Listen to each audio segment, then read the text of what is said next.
Olá, estamos chegando com o programa Informação e Debate pelo canal 4 da NET. Você pode acompanhar também pelo nosso canal da TV Floripa no YouTube. Se inscreva e clique no sininho para receber notificações sempre que a gente postar um novo conteúdo no ar. Vamos aos destaques do programa de hoje. Brasil bate novo recorde de mortes pelo Covid-19. Foram 3.780 pessoas que perderam a vida nas últimas 24 horas.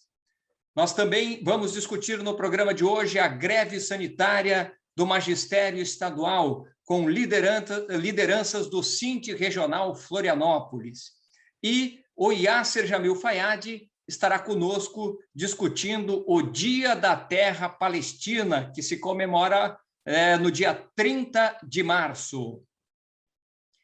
E vamos, então, de imediato às informações sobre a pandemia de coronavírus que está transformando o Brasil, que já transformou o Brasil no epicentro mundial da pandemia. Nesta data, terça-feira, o Brasil bateu um novo recorde de mortes diárias, registradas 3.780 pessoas que perderam a vida nessas últimas 24 horas. Este é o registro, não necessariamente as pessoas morreram neste período, né? É o período que ocorreu o registro, porque as pessoas que morreram hoje ou ontem, eventualmente, não estão registradas ainda e elas serão contabilizadas no futuro, nos próximos dias, nas próximas semanas. Então, é um número alarmante e há um risco concreto de a gente chegar aí a 4.000 mortos, há pessoas da ciência aí dizendo que nós podemos, inclusive, ir além disso. Uma situação extremamente grave.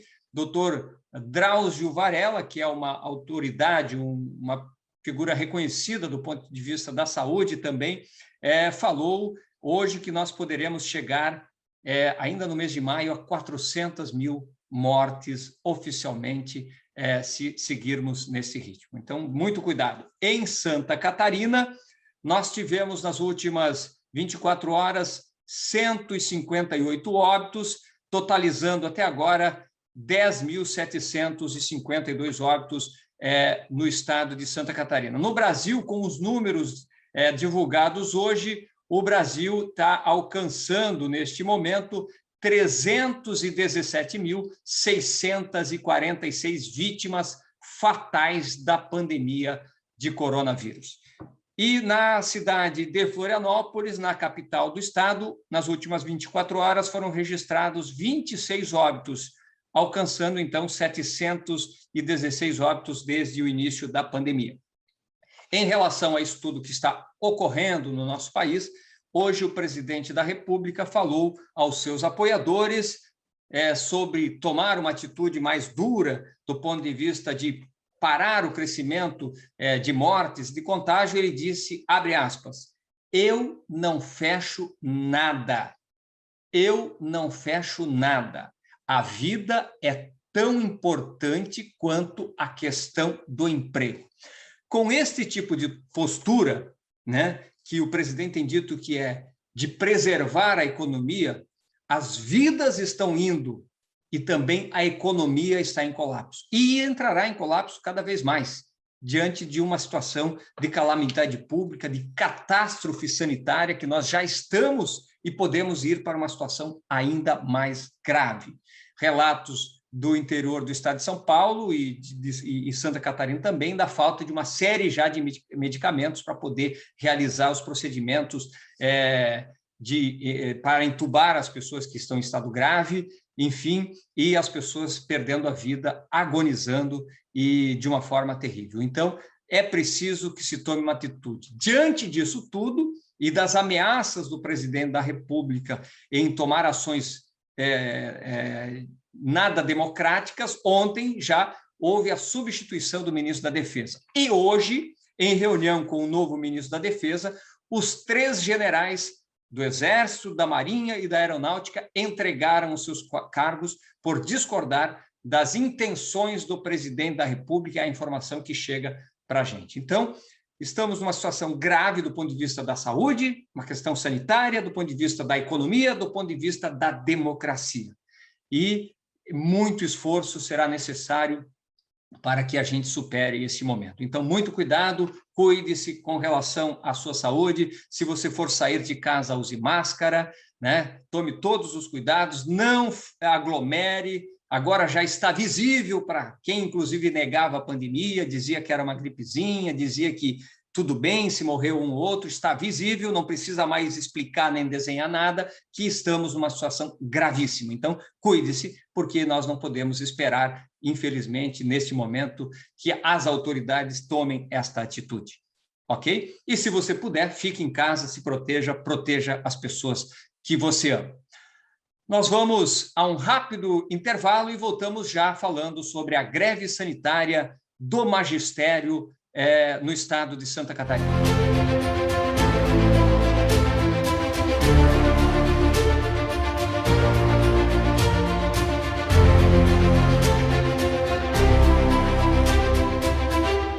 Nesta cena está faltando cor, porque nesta cena está faltando vida. Mas para que essa vida possa voltar, é preciso vacinar professores e todos os que trabalham nas escolas. Protegendo a escola, protegemos as crianças, as famílias, as cidades e o país. Vacine a escola, que a vida volta. Uma campanha Sinte Santa Catarina.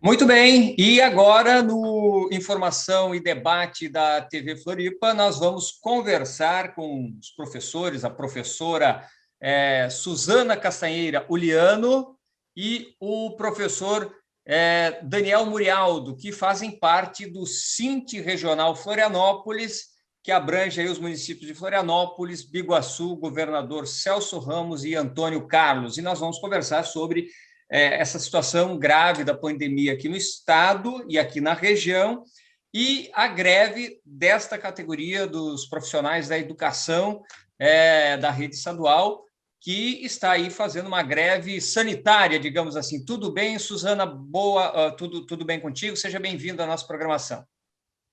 Olá, boa tarde, tudo bem? Agradeço o convite, a oportunidade de estarmos aqui, né, conversando sobre esse assunto que é tão importante nesse momento bastante grave que vivemos, né? Justamente por isso, uma greve sanitária, né? Não é uma greve por motivos corporativos, digamos assim, né? Ainda que fossem legítimos, né? Falta salarial, é uma greve pela vida, né? Como a gente fala mesmo. É uma greve pela vida, pelo direito de ficarmos vivos numa pandemia que está matando horrores, né, nesse país e nesse estado e nas cidades em que vivemos, né? Estamos no epicentro do Covid no mundo, né? Então está bem caótica a situação. Tudo bem? Como está, Daniel? Seja bem-vindo à nossa programação. Tudo bem, obrigado, Gilberto. Agradeço também, né, o convite pelo espaço, né, cara, por estar cedendo esse espaço para a gente falar um pouco, né, da situação que a gente experimenta aqui no estado, né, tanto do ponto de vista da saúde e a consequência, né, a decisão do governo do estado de retornar às aulas presenciais um pouco mais de um mês, né, como isso impacta, né, na vida da comunidade em geral, né, e da saúde, né, porque afinal de contas a gente está colocando mais pessoas, né, se aglomerando em espaços em que certamente o vírus, né, está circulando. Então, né, a decisão, no nosso entendimento, é equivocada, né, da abertura das escolas, que vai refletir, né, na piora, então, da situação já ruim, né, da saúde em Santa Catarina.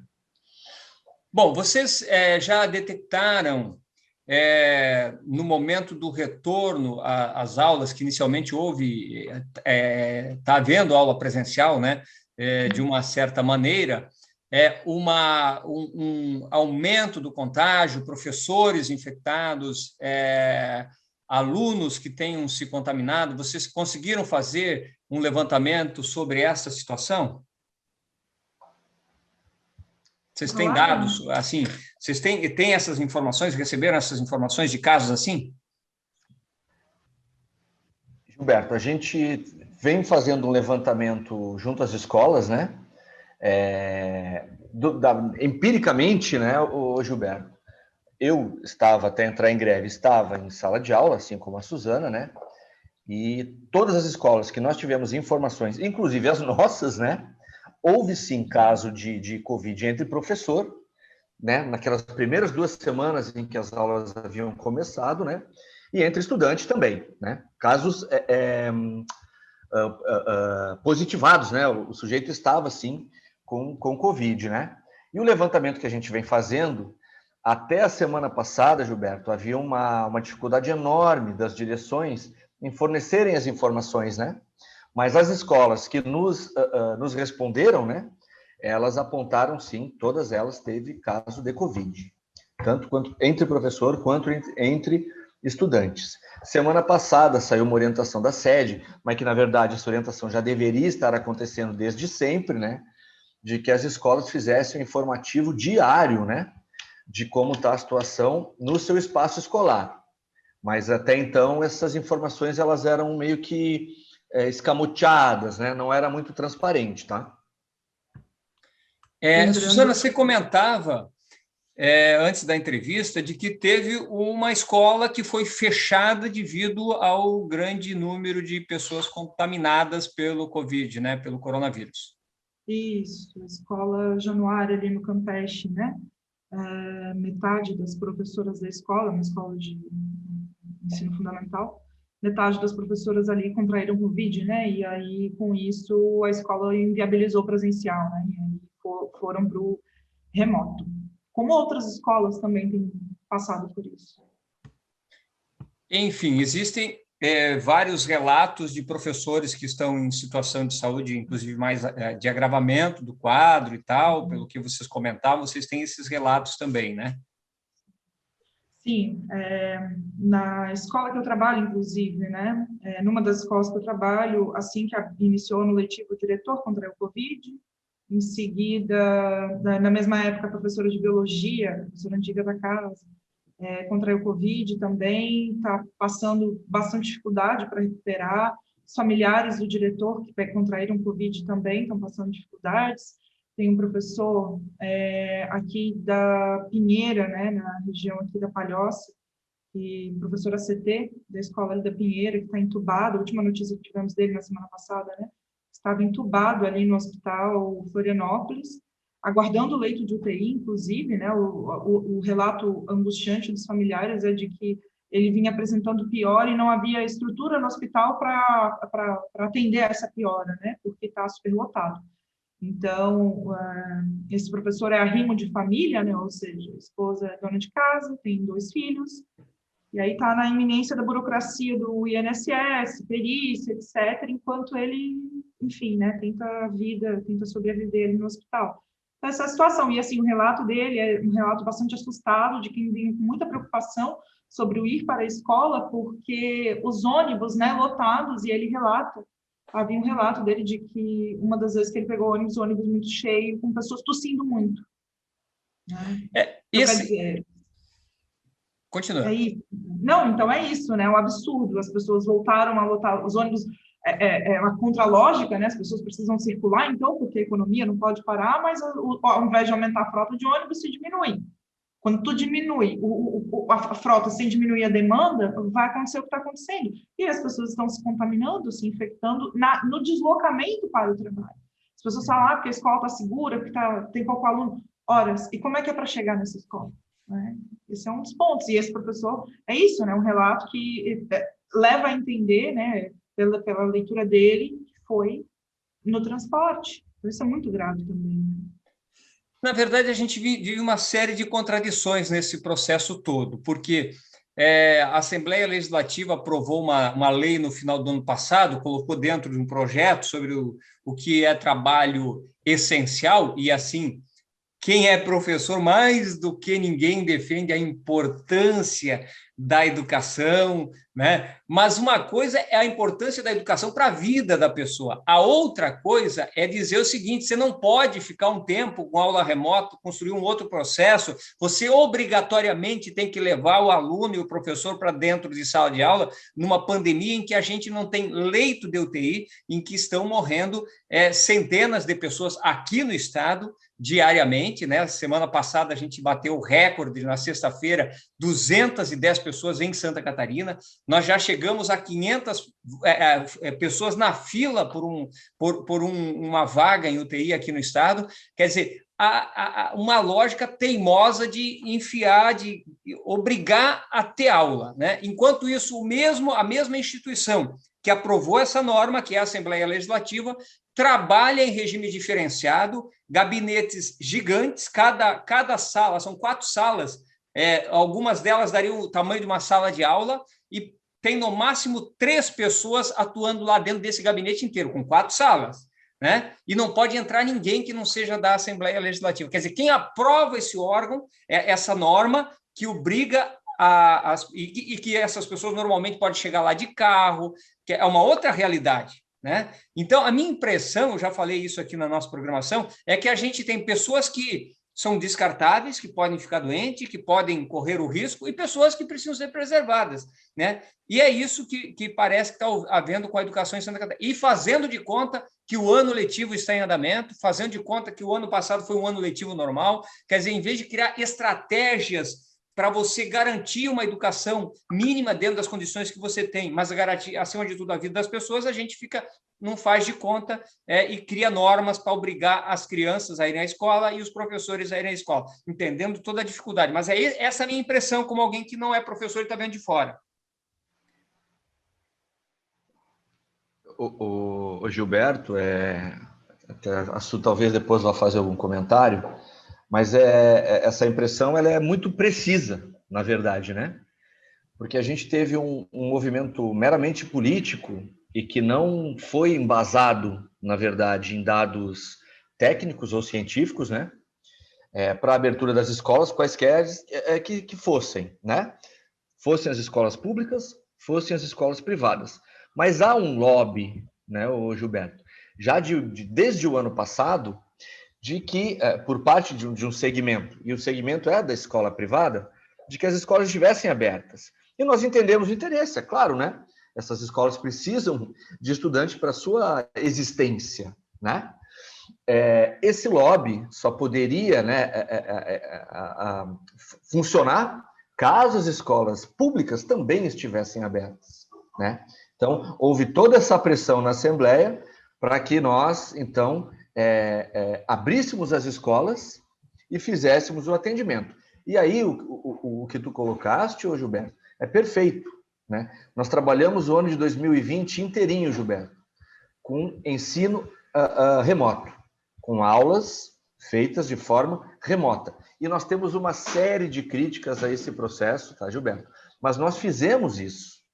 E, de alguma forma, a gente conseguiu disponibilizar, né, para o nosso estudante algum conteúdo, né? A gente vive uma situação em que não podemos ter tudo à mão, né? Mas nós conseguimos, né, de novo, com muitas críticas àquele modelo, né, nós conseguimos atender a comunidade. Esse ano, o governo do estado simplesmente lavou as mãos, Gilberto, e não fez nenhum esforço para que aquele aprendizagem, aquela metodologia que nós adotamos ano passado, fosse aprimorada. E quando nós tivemos, inclusive, uma piora da pandemia, entende?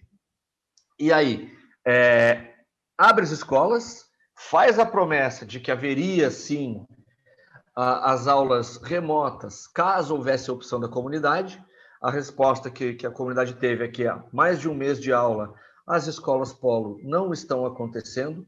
O sistema para que os alunos tivessem acesso ao conteúdo remoto estava funcionando mal e porcamente, porque alguns estudantes não tinham acesso àquele sistema. Os próprios professores, alguns não tinham acesso ao sistema, né?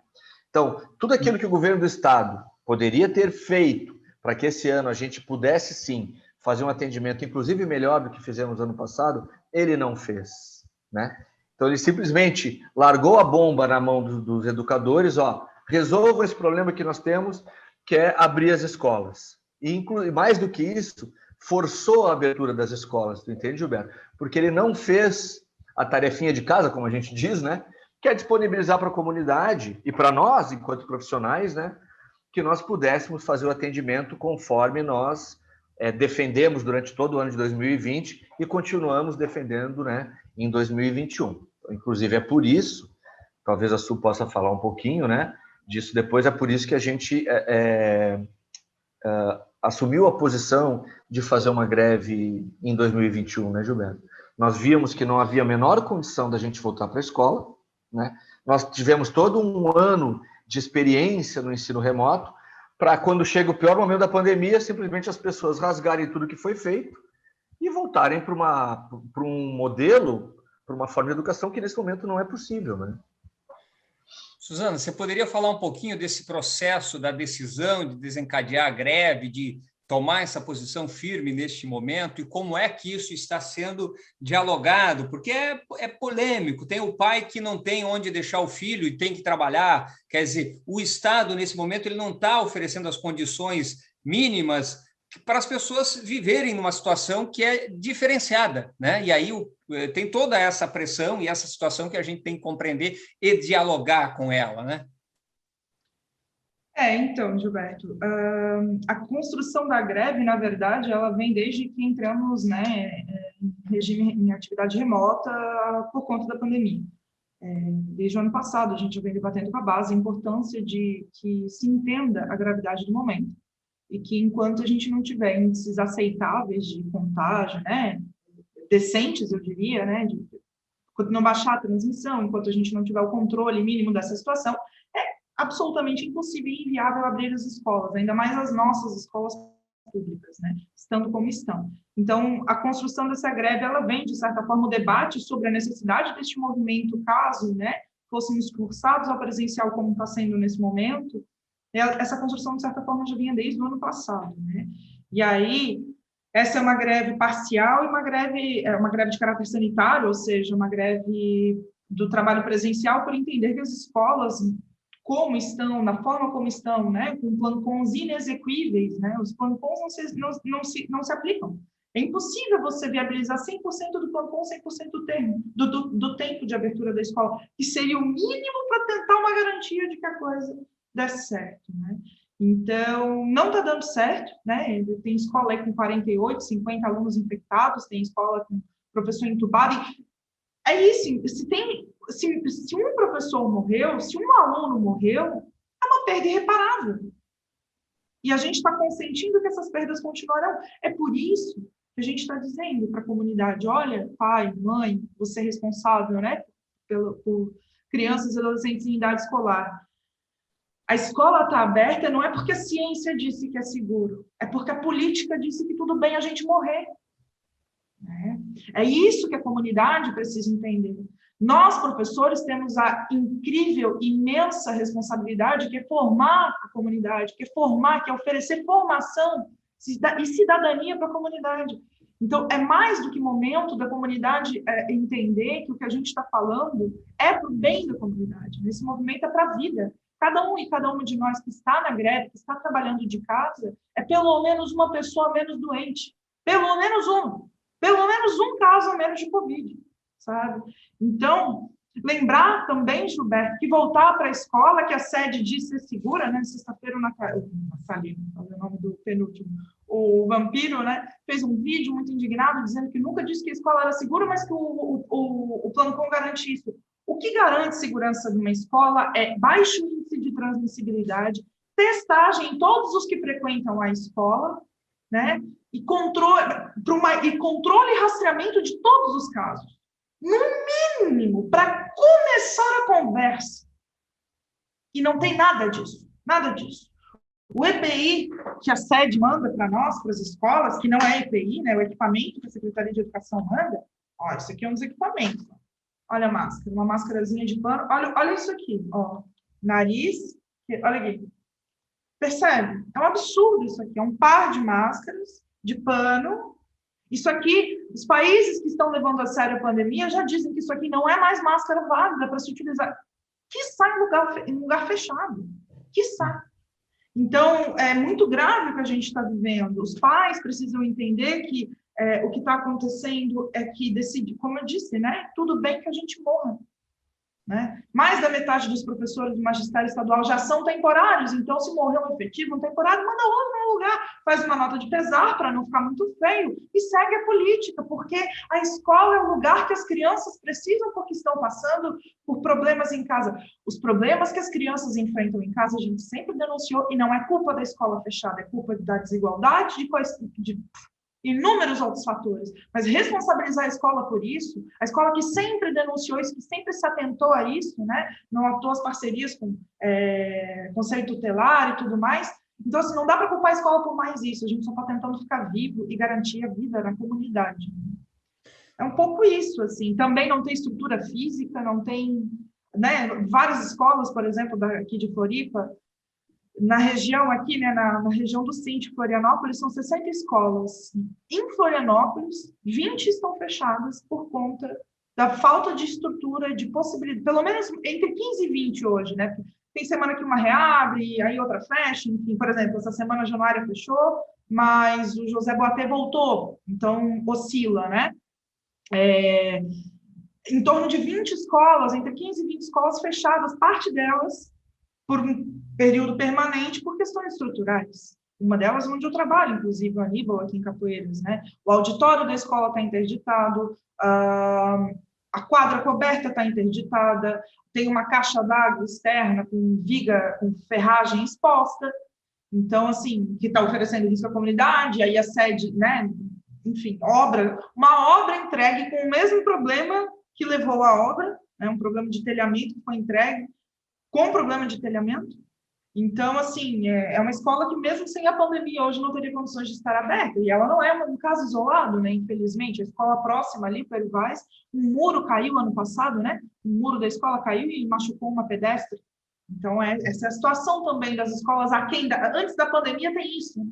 Antes da pandemia tem isso, e aí, esse um ano parado, se a gente tivesse uma logística decente na sede, a gente teria feito as obras necessárias para que essas escolas funcionassem decentemente, ou para que se concluíssem as reformas, como a Dom Jaime, no Ribeirão da Ilha, que está virado em sucata, assim como o Aderbal Ramos da Silva, ali no Estreito, né? Demolir o prédio original e a obra atual, hoje lá, mato comendo solto. Então, assim, se tivesse a mínima logística, o mínimo respeito com a educação que se diz ter, essas obras teriam aí, nesse um ano parado, né, sido concluídas para poder se voltar ao local, o espaço para a comunidade, que fosse para, sei lá, centralizar, distribuir vacina para a população, para quaisquer outros necessidades da comunidade, né? Mas não, a gente não tem lugar que não tem mais sua escola, né? Como o Ribeirão e o Estreito ali com o Aderbal. Então é isso, a situação é grave para quem da pandemia e pelo visto vai ser grave para além, porque acho que a gente está fazendo questão, né, de escolher as piores políticas para que a pandemia acabe do mais tardar possível, né? Não tem professor na lista de vacinação primordial, não tem comunidade, né, ainda está acima dos 60. Então, é isso, né? A gente está com afinco escolhendo chegar nos 4, 5 mil mortos diários. E Santa Catarina deslancha no papel, né? Com as festas e todas as aglomerações que acontecem por aí, com vista grossa do poder público. Então, está bem grave. Tá certo. Eu queria agradecer a vocês, Suzana, Daniel, que vocês façam aí a fala final e torcer para que essas coisas possam se resolver nessa batalha que vocês têm feito aí na educação. Daniel? Então, Gilberto, de novo a gente agradece, né, o espaço. É muito importante que a gente possa ter esse momento de diálogo, né, com a comunidade. A gente sabe que a mídia, né, é a grande forma de acessar as pessoas. A gente pede que a comunidade nos procure, que vá conversar com seus professores, né, no seu bairro, e que vá entender o que está acontecendo de fato, né, no espaço escolar, né, naquele lugar em que a comunidade frequenta, e é essencial, a gente sabe disso, né, da importância daquele espaço, mas esse espaço também é importante para a manutenção da vida das pessoas, né, e que a gente não pode e não deve se responsabilizar por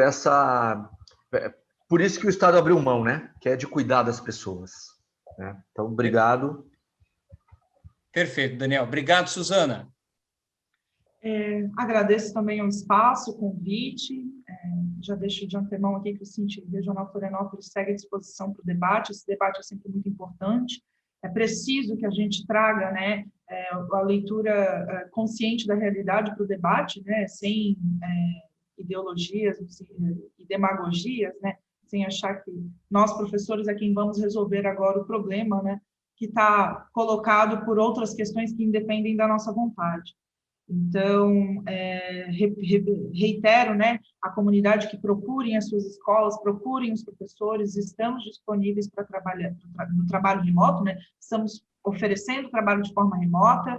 É importante entender que a necessidade no momento é de manter o isolamento, o distanciamento, de ficar em casa, porque a gente precisa parar de morrer, né? A comunidade precisa parar de morrer. Quando a gente fala que tem gente morrendo, é a nossa comunidade, né? São os pais, os nossos alunos, os avós, os tios, e em parte os nossos alunos, já que essas novas cepas atingem também os mais jovens, né? Não tem leito no hospital, não tem leito para quem tem 50, 60, 70 anos, não tem mais leito. A escolha de Sofia se tornou protocolo nos hospitais. Então é preciso que a gente entenda isso, entenda a urgência desse debate e a importância. A greve, provavelmente, né, acho que a gente fala isso e fala com muita seriedade, a greve mais importante da história do magistério de Santa Catarina. Então, é importante que a gente lembre do porquê desses motivos para que cada um de nós sigamos sendo uma vítima a menos desse vírus. Era isso, obrigada. Obrigado ao Daniel Murialdo e à Suzana Castanheiro Uliano, do Cinti Regional Florianópolis, aqui no programa Informação e Debate. Muito bem, no programa Informação e Debate de hoje é o Dia da Terra para o povo palestino e nós vamos conversar com o Yasser Jamil Fayad, doutor Yasser, que é médico e que é um lutador da causa palestina, uma liderança deste movimento que tem feito a luta constante de libertação do povo palestino, né, do direito à terra palestina. Yasser, tudo bem? Seja bem-vindo ao nosso programa. Tudo bem, obrigado pelo convite, um abraço aí para todos e a gente espera poder contribuir com vocês o máximo possível. Yasser, para começar, eu aproveitei para usar esse símbolo, que é um símbolo muito caro ao povo palestino. Você podia, e você também está usando, você podia falar um pouco rapidamente deste símbolo? Bem, esse é um lenço que chama-se em árabe kafi, né? E ele remete aos camponeses, né? É um lenço muito comum usado pelos camponeses historicamente da região da Palestina. Essa característica do branco com o preto é o tradicional da região. Existe variações dele no Líbano, na Jordânia, enfim, nos países árabes circunvizinhos, mas esse é característico ali da população da Palestina. A primeira grande resistência armada do povo palestino contra a invasão sionista se dá pelos camponeses, e eles usavam esse lenço. Então, esse lenço ficou símbolo da luta pela libertação da causa da Palestina, né? E símbolo da causa palestina em todo o mundo. Yasser, dia 30 de março, Dia da Terra. Fale um pouco do surgimento dessa data e do que ela significa para o povo palestino. Bem, 30 de março de 1976, na região que vem a ser o norte da Palestina, região circunvizinha da cidade de Nazaré, então próximo, portanto, da fronteira da Palestina com o Líbano e com a Síria, o Estado terrorista de Israel queria roubar um pedaço de terra do povo palestino. Esse pedaço de terra é uma fração considerável do território palestino. A medida que os palestinos utilizam é dum, em árabe, que equivale a mais ou menos 1.000 metros quadrados. No caso, eram 25 mil duns, o que para o território palestino, que é um território pequeno, proporcionalmente ao nosso brasileiro, significava bastante. E a reação a esse processo de roubo de terras não se deu apenas localmente nas comunidades afetadas ou que seriam afetadas por esse processo. se deu um levante nacional, uma grande greve geral. Os campos de refugiados palestinos nos países circunvizinhos também aderiram a manifestações de solidariedade ao povo palestino que está na Palestina histórica, ou seja, houve um levante comunidade, como povo. Então, é um dia que nós celebramos, no sentido de celebrar a resistência desse povo, uma resistência inabalável. São mais de 70 anos de luta contra uma colonização feroz, né? Uma colonização que é a ponta de lança do imperialismo na região do Oriente Médio. É isso que o Estado terrorista de Israel significa. É um enclave militar para roubar terras, para criar instabilidades no Oriente Médio, e é o grande bastião da reação do mundo inteiro. Não é à toa que nós, aqui no Brasil, agora, nesse desgoverno que vivemos, é comum observarmos nas manifestações da extrema-direita brasileira bandeiras de Israel. Isso não é um fenômeno qualquer, é um fenômeno de alinhamento político e do bastião de reação que esse país significa para o mundo inteiro. Isso tudo tem trazido muita dor, muita violência contra o povo palestino. A violência das bombas, das armas. Você podia falar um pouquinho sobre isso? Como eu disse, são mais de 70 anos de luta, né? E nós estamos lidando com um fenômeno que é o fenômeno de um colonialismo tardio da Europa. E por ser um colonialismo tardio, a última grande colônia europeia no mundo, Israel, ela tem todos os requintes de crueldade que o colonialismo europeu teve ao longo da história. Então, o que de pior os ingleses produziram em África, em Índia, em China, o que de pior os franceses fizeram, os alemães fizeram, os italianos fizeram no norte da África, o que de pior, de requinte, de maldade, Israel é a superação disso, é o refinamento disso. Então, você imagine que o povo palestino não está lidando com um adversário qualquer, um adversário profundamente ligado com o Império. Lá atrás com o Império Britânico, até o final da Segunda Guerra Mundial, e depois, mais claramente, com os Estados Unidos, com o Império Estadunidense.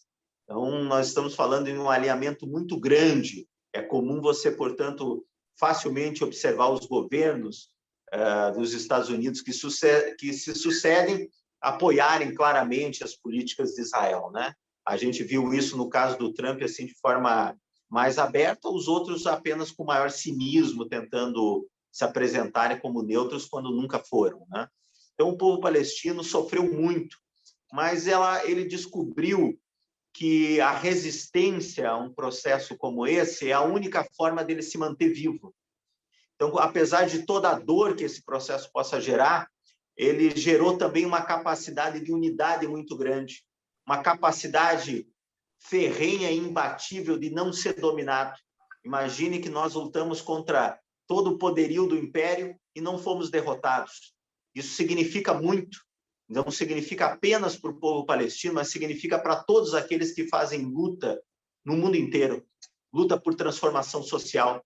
Nós temos que olhar para esse povo e aprender com esse povo, que é um povo que faz uma luta bonita, uma luta pela dignidade, uma luta pela terra, uma luta pela água, uma luta pela autodeterminação, uma luta contra o racismo, já que Israel representa o que de pior há no racismo, é um sistema de apartheid racial. Então, olhar para a Palestina é olhar para um grande foco de luz que ilumina os caminhos de luta de libertação e luta por justiça social no mundo inteiro. Neste Dia da Terra, vocês estão lançando o livro Hebrom, a Cidade Impossível. O que diz esse livro? Esse é o livro que a gente está lançando, Hebrom, a Cidade Impossível. É escrito pelo companheiro Ahmed Jaradá, que é do Centro de Informações da Palestina. É um companheiro militante da causa palestina, ativista político. E o que ele descreve nesse livro é os mecanismos que a colonização sionista usa na cidade de Hebron. Há uma colônia de assalto na cidade de Hebron. Então, colonos sionistas altamente armados, judeus sionistas altamente armados, militarizados, invadiram o centro histórico de Hebron e roubaram as casas dos palestinos e formaram ali o que a gente chama de uma colônia de assalto. Junto com isso veio o exército de Israel protegendo esses 600 colonos. Existe mais ou menos 2.000 soldados israelenses. E eles criaram uma verdadeira zona de guerra ali, com o objetivo de inviabilizar a vida dos palestinos naquela região e, dessa forma, expulsá-los da cidade. O livro trata disso, fala de todos esses mecanismos detalhadamente, como é que eles funcionam na prática, né? Esse é o traço do livro. Queria te agradecer, Jamil, pela participação aqui no nosso programa e fazer a nossa homenagem à luta do povo palestino nesse Dia da Terra, 30 de março. Muito obrigado, um abraço para ti. Obrigado pelo espaço, um grande abraço a todos. Muito obrigado ao Yasser Jamil Fayyad. E com essa entrevista, a gente deixa aqui a nossa homenagem ao povo palestino nesse 30 de março e vamos chegando ao final do Informação e Debate de hoje. Se você quiser contribuir com a nossa programação, mande vídeos, mande sugestões de pauta através do nosso WhatsApp ou o e-mail. E lembre-se, quando você for gravar, lembre-se de usar o celular na posição horizontal. Seja um colaborador da programação da TV Floripa, que você assiste no canal 4 da NET e também assiste pelo nosso canal no YouTube. Se inscreva, clique no sininho e receba as notificações sempre que a gente colocar um novo conteúdo no ar. Muito obrigado pela sua companhia e até amanhã.